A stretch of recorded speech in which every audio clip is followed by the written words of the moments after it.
Bonjour à tous, alors aujourd'hui je vous propose un exercice donc pour étudier la parité de fonctions. Voilà, on est donc ici dans le programme de seconde et je vous donne deux courbes ici, vous voyez, sont incomplètes, on va les compléter en quatrième question. Donc au départ, je vous donne les expressions de deux fonctions f et g sur un domaine donc moins 3, 3. f de x c'est x carré moins 3 et g de x c'est 4x moins x au cube.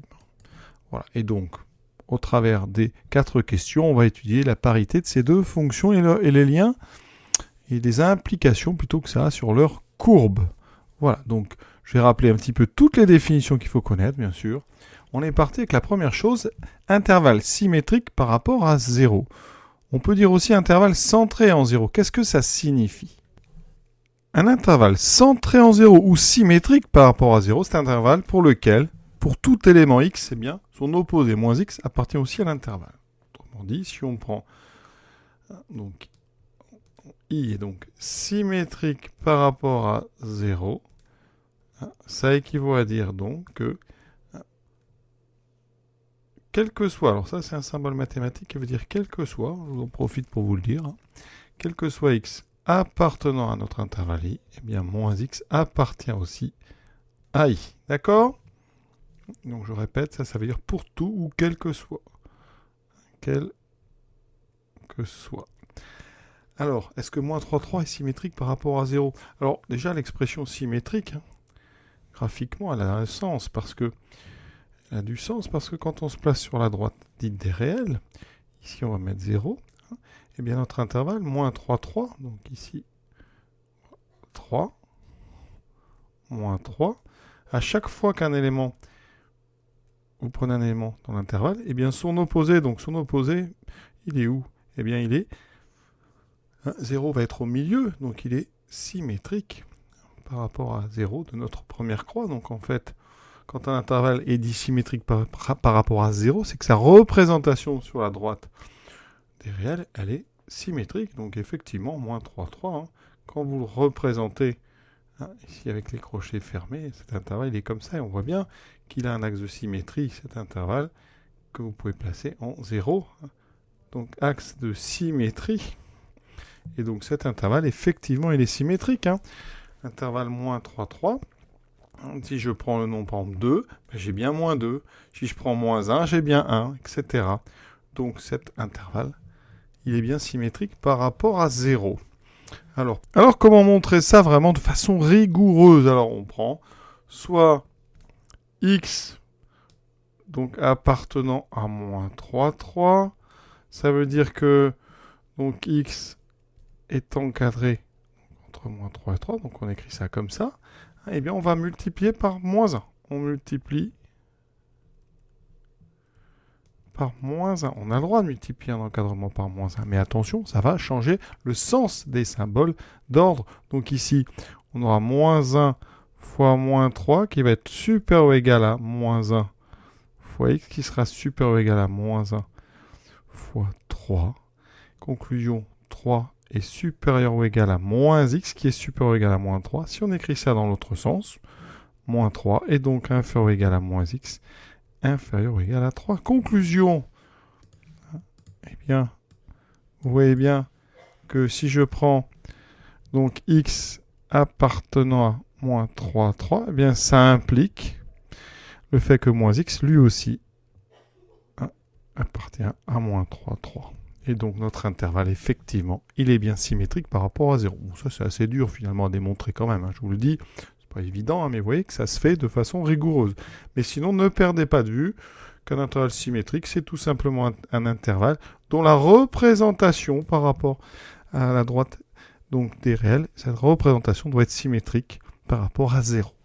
Deuxième question. Maintenant, montrer que f est une fonction paire sur i. Alors d'abord, qu'est-ce que c'est qu'une fonction paire ? Alors j'ai rappelé la formule, la définition en bas. Une fonction paire sur i. Alors déjà, il faut que i soit symétrique par rapport à 0. Donc effectivement, i, on l'a montré dans la question 1, est bien symétrique par rapport à 0. Et dans ce cas-là, eh bien une fonction, donc f est paire sur i, Ça signifie que pour tout, alors je vais encore utiliser ce symbole parce qu'on utilise beaucoup en maths, donc pour tout x appartenant à i, eh bien f de moins x est égal à f de x. Voilà pourquoi il faut moins x dans l'intervalle de définition de f, sinon ça ne va pas. Et donc ici, on va essayer de montrer ça. Donc avec notre f, ici, f de moins x, c'est donc moins x au carré moins 3. Vous voyez, dans l'expression de f, j'ai remplacé x par moins x. Or, moins x au carré, alors je vais faire ça à droite, il y en a qui ont beaucoup de problèmes avec ça. Bon, vous devez savoir normalement que quand on a un moins dans un carré, on peut l'enlever. Mais pourquoi? Parce que moins x au carré, c'est moins x fois moins x. Donc, ça veut dire que c'est moins 1 multiplié par x, multiplié par moins 1, multiplié par x. On peut changer l'ordre dans les multiplications. Vous aurez donc moins 1 fois moins 1 et x fois x. On obtient donc moins 1 fois moins 1. Vous savez que ça fait 1. Donc, on obtient un x2, c'est-à-dire x2. Donc là, j'obtiens donc x2 moins 3. Et vous voyez que j'ai retrouvé exactement la même formule que pour f de x. Donc ici, quel que soit x appartenant à i, f de moins x est bien égal à f de x. En français, si vous voulez, on écrit quel que soit x appartenant à l'intervalle i, f de moins x est égal à f de x. Donc, la fonction f est paire, est très importante, toujours sur un intervalle, donc paire sur i. Voilà. Et une question importante, que peut-on dire alors de la courbe de f? Eh bien, graphiquement, petite explication rapide. Ici, j'ai x symétrique par rapport à l'axe. Ici, j'ai moins x. Je vous ai dit que f de x, supposons que f de x est ici. Donc, ça veut dire que ce point-là est sur la courbe. Eh bien, comme f de x égale f de moins x, l'image de moins x va être... ça prendra la même valeur. Donc, la croix qui correspond à moins x et à x, eh bien, elles sont à la même, ici, ordonnée. Et donc, qu'est-ce qu'on en déduit? Elles sont symétriques par rapport à l'axe vertical. Donc, f est paire sur i. La propriété qu'il faut apprendre par cœur, c'est que la courbe CF est symétrique par rapport, alors pas par rapport à 0, parce que dans le plan, ça ne veut rien dire, symétrique par rapport à l'axe vertical, donc par rapport à l'axe qu'on appelle OY, autrement dit l'axe des abscisses, l'axe des ordonnées. J'ai une bêtise, voilà. Et donc, vous allez voir que pour la question 4, on va compléter le dessin, on va se servir vraiment de ces symétries très importantes. Question 3. Maintenant, on s'occupe de G. On va montrer que G est une fonction impaire. Mais qu'est-ce que c'est qu'une fonction impaire? Alors, il faut toujours un intervalle symétrique par rapport à 0. Une fonction est dite impaire sur i, si et seulement si, quel que soit, donc toujours le symbole, quel que soit x appartenant à i, f de moins x, et attention, ça ne fait pas f de x, mais ça fait moins f de x. Autrement dit, le moins a cette capacité de sortir et de se retrouver devant. Tout comme les fonctions par exemple x puissance 3, x puissance 5, qui sont des fonctions avec un degré impair, d'où le nom fonction impaire.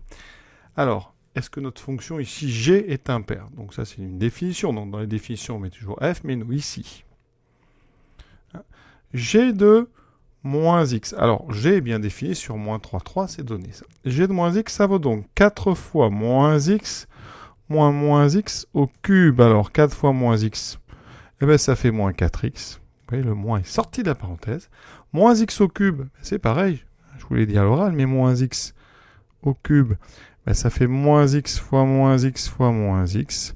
On a donc moins 1, moins 1, moins 1 qui se multiplie. Et quand on a moins 1, donc on a moins 1 au cube, x cube, et bien moins 1 au cube, on sait bien que le moins va rester. Il va nous rester moins x3. Et donc ici, on a donc moins x3. Et donc ça fait, alors je vais factoriser par moins 1. Ça donne 4x. Ici, alors, pardon, j'ai oublié une petite étape avant. On va d'abord se débarrasser des parenthèses. Moins 4x, donc plus x3.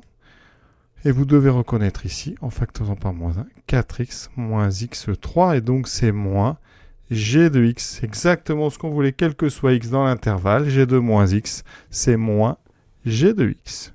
Et donc, pour tout x appartenant à i, on vient de montrer que g de moins x était égal à moins g de x. Donc la fonction g, ce qu'on appelle une fonction impaire, sur l'intervalle moins 3, 3, donc sur i.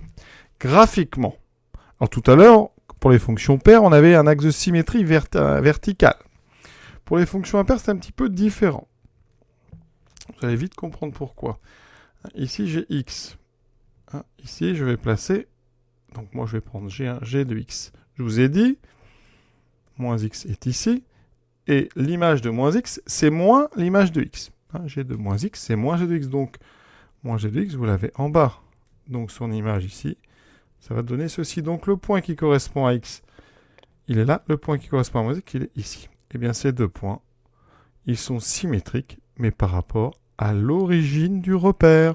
Parce qu'on a un repère, bien sûr, ici orthogonal.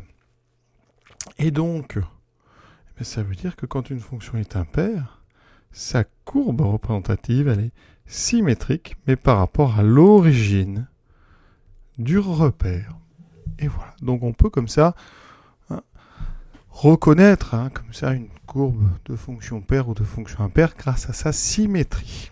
Dernière question, maintenant les courbes. On vous donne ici une partie des courbes de f et de g. Déjà, première chose, retrouver à qui correspondent ces courbes, ces portions de courbes. Alors, ce qu'on peut faire d'abord, c'est regarder par exemple f de 0. f de 0, ça fait 0 carré moins 3, ça fait moins 3. Et g de 0, ça fait 4 fois 0 moins 0 au cube, ça fait 0. Donc forcément, quand vous regardez ici au niveau de l'abscisse, ça veut dire que la courbe en pointillé, l'image de 0, c'est 0. Donc c'est forcément la courbe de G. Et l'autre, effectivement, ici, on a bien moins 3. Donc cette courbe-là, c'est la courbe de F. Qu'est-ce qu'on a dit tout à l'heure? Eh bien, je vous ai dit, on a montré que la fonction f était paire, et donc CF, je vais l'écrire en blanc, CF est symétrique par rapport à l'axe des ordonnées. Donc, vous avez un bout, le bout qui est à droite, et bien on va faire une symétrie par rapport à l'axe vertical. Donc il faut faire, alors on va prendre quelques points. Le symétrique de ce point-là, vous le retrouvez par ici. Le symétrique de celui-là, vous le retrouvez là. Celui-ci, on va le retrouver ici. Et celui-là, vous le retrouvez exactement là. Et vous voyez, en traçant, on aura ceci. Voilà la courbe de f complétée sur moins 3, 3. Pour CG, c'est différent parce que CG est symétrique par rapport à l'origine. Donc ici, c'est tout à fait normal d'ailleurs que cette courbe passe par l'origine. D'accord? Pour avoir la symétrie. Ce point, en fait, il est son propre symétrique. Et donc, eh bien, on va faire comme on a fait pour la première. Je vais prendre des images. Par exemple, l'image de celui-là, je prends symétrique. Ça me donne un point qui sera ici. Celui-ci, donc il est en moins 3 à peu près, moins 8 et quelques. Je vais le trouver en 3 et 8 et quelques. Vous allez le retrouver ici. D'accord? On va en faire un dernier. Celui-ci en moins 2, moins 7 à peu près. Et vous allez le retrouver en 2, 7. Donc ici. Et donc la courbe. Alors, je vais prendre une couleur un peu plus foncée. Voilà.